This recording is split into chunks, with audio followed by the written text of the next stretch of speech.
Hãng TNG Media Lab hân hạnh giới thiệu bộ phim Warrior of the Net.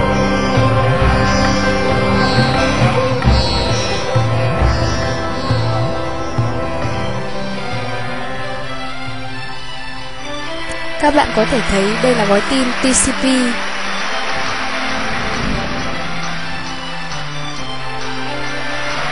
Đây là gói tin ICMP ping.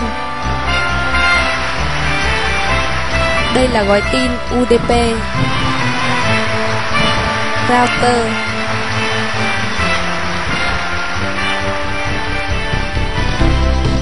Gói tin ping of depth. Router switch. For the first time in history, lần đầu tiên trong lịch sử, con người và máy móc làm việc cùng nhau để cùng thực hiện một mục đích. Đây là một sự kết hợp mà không có giới hạn vật lý, không có sự phân biệt chủng tộc, giới tính, cũng như màu da. Một lĩnh vực thông tin mới mà thực sự đem con người lại gần nhau hơn. Đó là bình minh của mạng máy tính. Bạn muốn biết nó hoạt động như thế nào không? Hãy click vào đây để bắt đầu cuộc hành trình vào mạng máy tính. Khi click vào đường link trên, thì đã bắt đầu một cuộc trao đổi thông tin. Thông tin này sẽ đi xuống hòm mail của bạn, nơi mà Mr. IP đóng gói, dán nhãn và gửi nó đi. Mỗi gói tin đều bị giới hạn về kích thước. Vì vậy mà hòm mail của bạn sẽ quyết định xem chia thông tin như thế nào và đóng gói nó ra sao. Gói tin IP cần một cái nhãn, trong đó có những thông tin quan trọng như địa chỉ người gửi, địa chỉ người nhận và kiểu gói tin.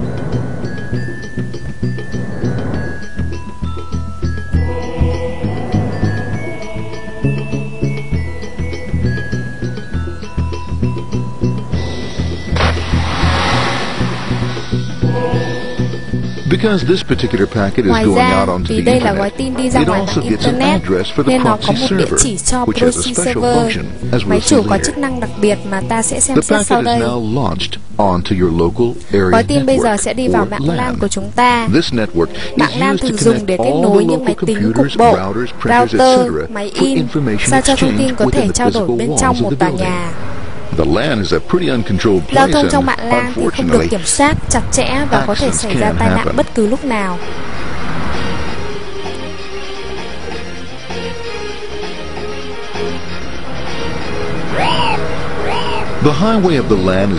Trong mạng LAN thường có rất nhiều gói tin di chuyển, gói tin IP, gói tin Malware, gói tin AppleTalk. Router cục bộ sẽ đọc địa chỉ của từng gói tin và sẽ chuyển tới mạng bên ngoài nếu như cần thiết. Router là một thiết bị điều khiển trong một thế giới dường như không có sự tổ chức.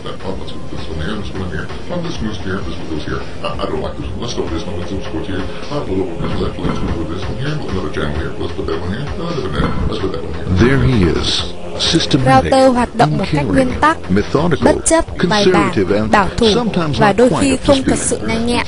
Nhưng xét cho cùng thì router hoạt động hết sức chính xác.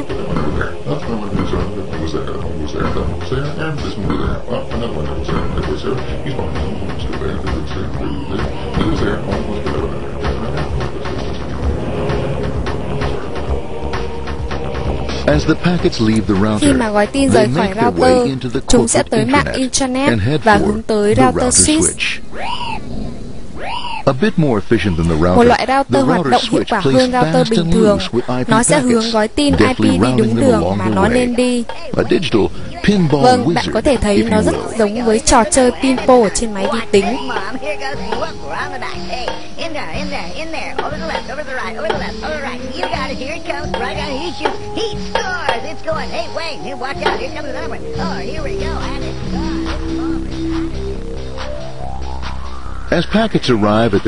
Khi gói tin đến đích, nó sẽ được các mạng nhặt lên, rồi cho vào hàng đợi để gửi lên tầng trên xử lý. Trong trường hợp này thì tầng trên chính là proxy. Proxy được dùng bởi rất nhiều công ty như là một người trung gian với mục đích làm giảm tải đường truyền kết nối Internet của họ. Ngoài ra còn vì một lý do an ninh nữa. Ta có thể thấy các gói tin khác nhau về kích cỡ tùy thuộc vào nội dung của nó.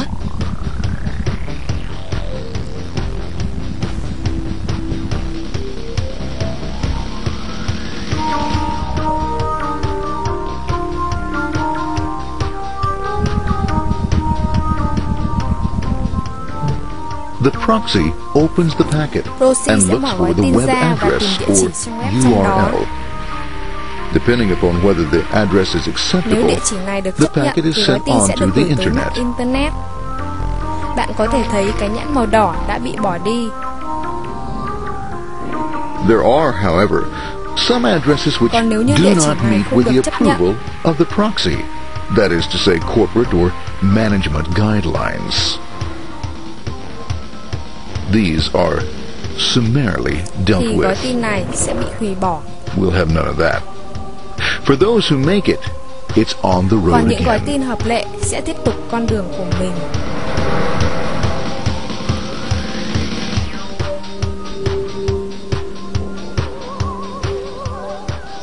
Next up, Tiếp the theo sẽ firewall. nói về tường lửa. The corporate firewall Tường serves lửa two thường có hai tác purposes. dụng. It prevents some rather Một là nasty ngăn things chặn from các the cuộc tấn Internet công from từ coming bên ngoài into vào. the intranet. And it can also prevent Hai là sensitive ngăn corporate chặn không cho information các from thông being tin sent nhạy cảm out bị gửi ra ngoài. onto the Internet. Once through the firewall, a router picks Khi up qua the được packet tường lửa and thì places it router onto sẽ a nhặt much các gói narrower tin đó road và or chuyển tới một bandwidth, con as đường we nhỏ say. hơn rất nhiều như bạn đã thấy. Obviously, the Tất nhiên road con is đường này không not đủ broad rộng enough to để tất take cả them các gói all. tin có thể di chuyển đồng thời trên Now đó. you might wonder Vì what vậy bạn có happens thể to all thấy those vài gói packets tin sẽ which bị mất. don't make it Bạn along có the thể tự way. hỏi chuyện gì sẽ xảy ra Well, với những gói when tin bị Mr. mất này. IP doesn't Khi receive an Mr. IP acknowledgement không that nhận a được gói packet tin has been ACK cho gói received in tin due đó trong time, một khoảng thời he gian chờ, simply sends thì a ông ấy sẽ gửi replacement lại packet. gói tin thay thế. We are now ready to enter the Bây giờ chúng world ta đã of sẵn the sàng Internet, đi vào thế giới Internet. a spider web of Một mạng của interconnected các mạng networks kết nối thế giới which chúng ta span our lại với entire nhau. globe. Here, routers Ở and đây switches router và switch được establish dùng để links thiết lập between kết nối giữa networks. các mạng. Now, the net is an entirely different Mạng environment Internet than có you'll môi find trường within khác the hẳn với protected mạng LAN walls của of your chúng ta. lab. Out here, Ở it's đây the nó là Wild West. Wild West. Plenty of space, plenty of Mạng Internet opportunities, có rất nhiều plenty không of gian, things to rất nhiều cơ explore hội, and rất nhiều places to thứ go. để chúng ta có thể Thanks khám to phá. very little control and Cảm ơn người đã regulation, có ý tưởng xây new dựng nên mạng ideas find Internet. fertile soil to push the envelope of their possibilities. But because of this Nhưng cũng vì freedom, tính tự do certain mà đôi khi dangers chúng ta also cũng gặp lurk. phải nguy hiểm. You'll never know when you'll Ta sẽ meet the không biết khi dreaded nào gặp phải ping gói tin of ping death. of death. A special version of a Một loại normal gói tin request ping đặc ping, biệt mà một which thằng some ngốc nào đó gửi idiot lên thought mạng up to Internet với mess ý đồ up xấu. unsuspecting hosts.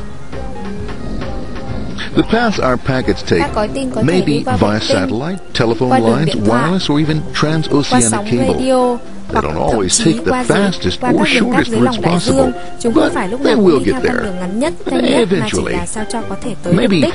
Đó that's chính là why lý it's do tại sometimes sao cụm called từ the World World Wide Wide Web ra Wait. đời.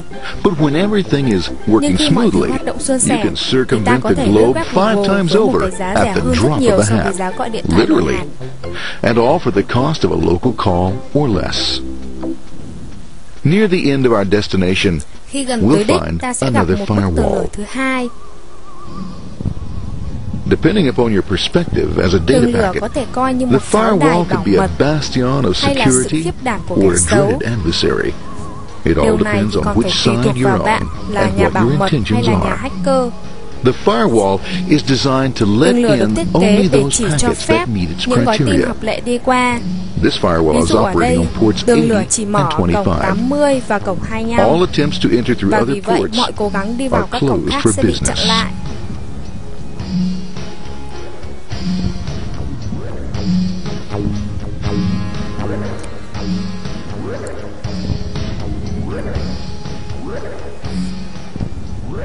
Port 25 is used for mail packets, Cổng 25 thường dùng cho các gói tin liên quan while đến port email. 80 is the Cổng entrance for 80 là packets from cổng the mà internet các web to the web server thường server. mở để nhận yêu cầu từ bên ngoài vào.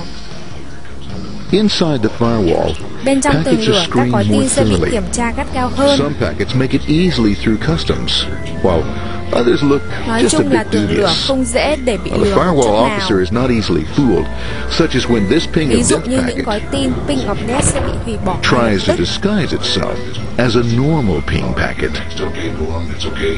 No problem. Have a nice day. We out of here. Bye. For those packets lucky enough to Với make những it gói this tin may far, mắn tới được the đây rồi thì journey cuộc hành trình is với almost chúng over. ta gần như đã kết thúc.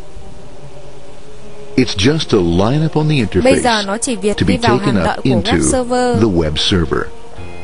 Nowadays, a web server Ngày can nay run một on web many server things, có thể chạy trên from nhiều a thứ, mainframe từ to a một webcam mainframe to the tới các computer on your desk. tới cái webcam Why not your hay chính cái máy refrigerator? tính để trên bàn của With a bạn proper hay thậm setup, chí ngay you trên can máy find out if lạnh you của have the bạn. makings for chicken Với một cacciatore số or cài if you đặt, have to bạn go có thể shopping. đi shopping ngay Remember, tại nhà. this is the Hãy nhớ dawn of đây the mới net. chỉ là bình minh Almost của mạng máy tính. anything's possible. Thế nên mọi thứ đều có thể xuất hiện trong tương lai. One by one, the Từng packets are bước received, các gói tin được opened, nhận, mở ra and unpacked. rồi lấy dữ liệu. The information they Thông contain, tin trong các gói tin that đó is, chính là your các yêu request for cầu mà bạn information, is sẽ được sent gửi onto the tới web ứng dụng server của web application. server.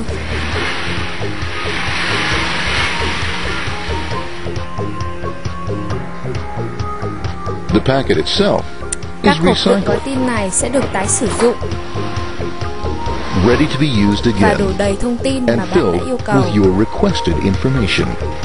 lại được dán nhãn, Addressed and sent out on its way rồi back gửi to lại you, cho bạn. back past the firewall, Qua tường routers, lửa, and on router, through to the internet. vào mạng Internet, Back through your corporate firewall, rồi lại qua tường lửa của bạn, and on to your đến các interface, mạng của bạn. ready to supply your Và web lúc này browser trình duyệt web with của the bạn đã có information những you thông tin requested. cần thiết mà nó cần. That is, Vâng, this một film. kết thúc có hậu. Đến đây là hết đoạn phim này. Cảm ơn bạn Việt Hưng vì đã dịch cho Pleased tớ with their một số đoạn efforts hóc búa. and Cảm ơn các trusting bạn the đã better chú ý lắng world, nghe. Chúc các bạn our tuần thi tốt. trusty data packets ride off blissfully into the sunset of another day, knowing fully they have served their masters well.